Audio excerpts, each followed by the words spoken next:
Hey everybody, Screwyioux here, and I am going to go ahead and get another game in so we can talk about what's happening and the plays that we're making, how we see the game going. So if you like that kind of thing, feel free to listen along and analyze. We'll talk about mistakes as well that both players are making. And before we get into it, I do want to go ahead and plug the last episode of the podcast, Making Luck, that I do weekly with Adam Horton, the current world champion. And this episode in particular was 17.5, and it was a bonus episode. So definitely do feel free to check it out. I think it was really a quality piece of content that will help you up your Dominion game this week. So let's get into our game. Okay, we have Rebuild. A lot of people don't like playing with this card, and to be honest, no, it's not my favorite card either.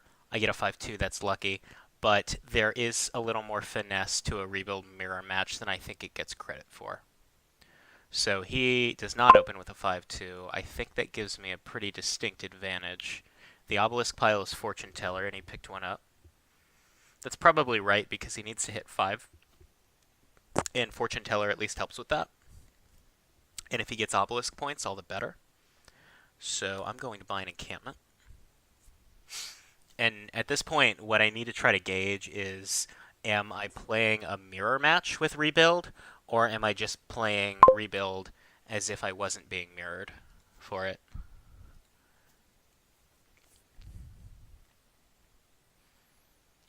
So Mill is actually one of the best cards capable of hitting 5 in all of Dominion.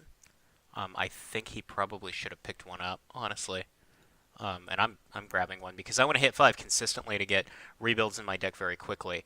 The fact that they interact with rebuild is pretty irrelevant, honestly, to it because Mill is good at hitting 5. That's what I need to do. He buys a rebuild himself. I'm going to name province. Doesn't really matter what I hit. Trash an estate, gain a duchy. I could have maybe gained a mill there. Given that he's going for rebuilds, the duchy split is the most important thing. So I'm going to pick up a fortune teller because honestly, this fortune teller is quite possibly going to be the only terminal action in my deck. Um, if he starts playing Margraves on me, I don't know. I'll deal with that if it happens. But the obelisk points are basically free because the fortune teller is probably not going to be competing with any other terminals. And that's part of why Rebuild is so good at hitting 5, because it doesn't really matter what you draw with it. He's putting a mill on top, so I would rather trash an estate than trash a mill, so I'm probably going to go ahead and name mill with my Rebuild. And I trash a duchy. Do I gain a duchy or do I gain a province? I think that I mill a duchy out of the pile. The reason being that the duchies set your point ceiling in a rebuild mirror match. There is a concept in rebuild of, every duchy you get or leaving the pile being a potential province. And if I get more duchies than he gets, he has to buy a province to get more points than me. And that you just really don't buy provinces in a rebuild game very often. It's over too quickly. So I'm going to go ahead and skip mill. And I trash a duchy again and mill another duchy out of the pile. I'd rather not be doing that, but it's not a huge deal. Probably shouldn't be naming mill then, right? We'll see. Okay, so he plays his mill, and he gets to 6 and buys a duchy, which is probably a strong play on his part. He might want another rebuild, actually, but we'll see. So I play my rebuild, and I'm going to name mill, and I trash a duchy and get one. And I put a top deck a mill for him, and I buy another mill.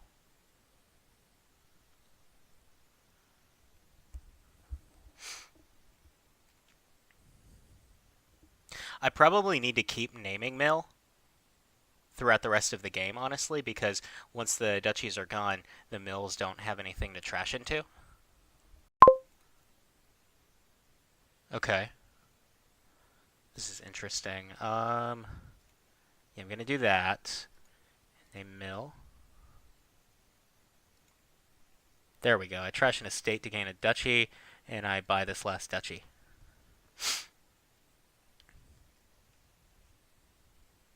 I think I'm in a pretty good spot here. He picks up a mill. I play a mill myself, and I'm going to rebuild, name mill, trash a duchy, gain a province, play my fortune teller, and top deck an estate for him. And I'm going to buy the last mill. The reason that I'm doing that is I just top decked an estate, and he now has to name a state with his rebuild and put himself in a weird position if there are no mills or duchies to gain. So he trashes an estate, gains an estate. Yep, that was what I was hoping would happen. What did he top deck for me? A mill? Yeah. Mill kind of makes his fortune teller hurt quite a bit less too, because I don't really care if he top decks them. They're fine to draw. No reason to do this, but no reason not to, really. So I will go ahead and I could buy a gold or a rebuild here, and I think both are valid.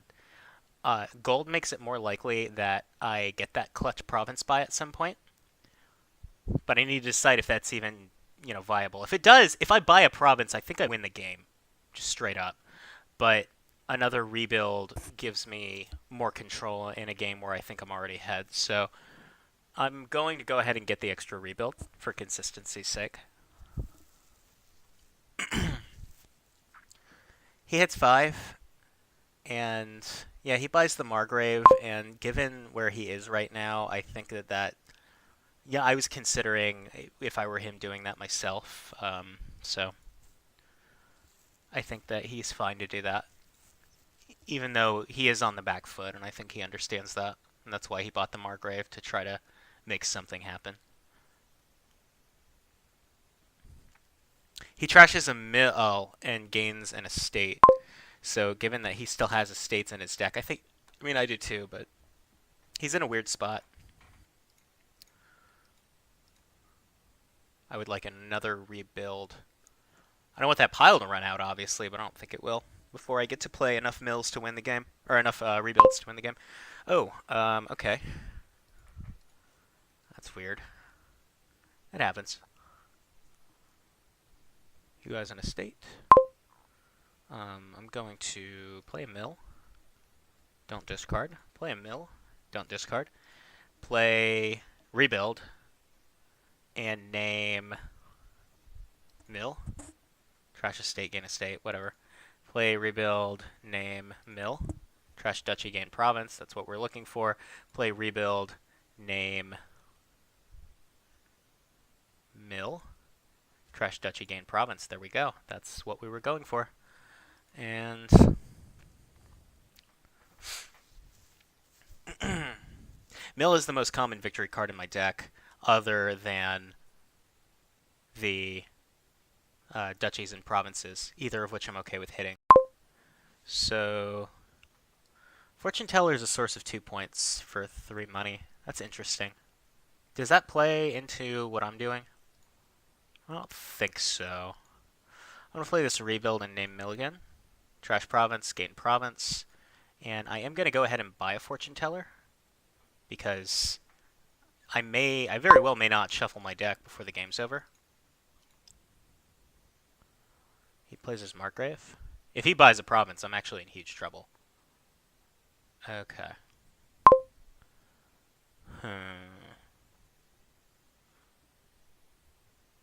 Margrave may be coming in clutch for him. Alright, so name mill. Trash province, gain province. Play mill. Oh, no, no, do not click the province. Trash province, gain province. And for 2, I will go ahead and... Oh, did I screw up? I think I screwed up. Huh. Can't buy that last. He trashes a mill, gains an estate. Oh! I'm losing the game. Okay, well, there we go. I find a way to lose a game when I'm very clearly ahead, and that comes down to bad endgame play.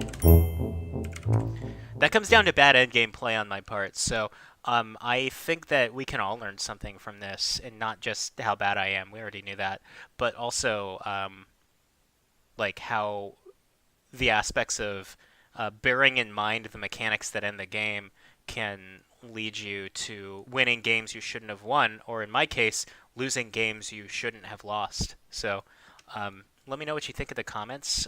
What you think you would have done differently if you were in my position, and maybe we can have a discussion about that. Anyway, I'm definitely uploading this because I think that it's kind of telling, right? I think I was very clearly ahead, and I found a way to lose the game with bad end game play. So let's see what we can go into there.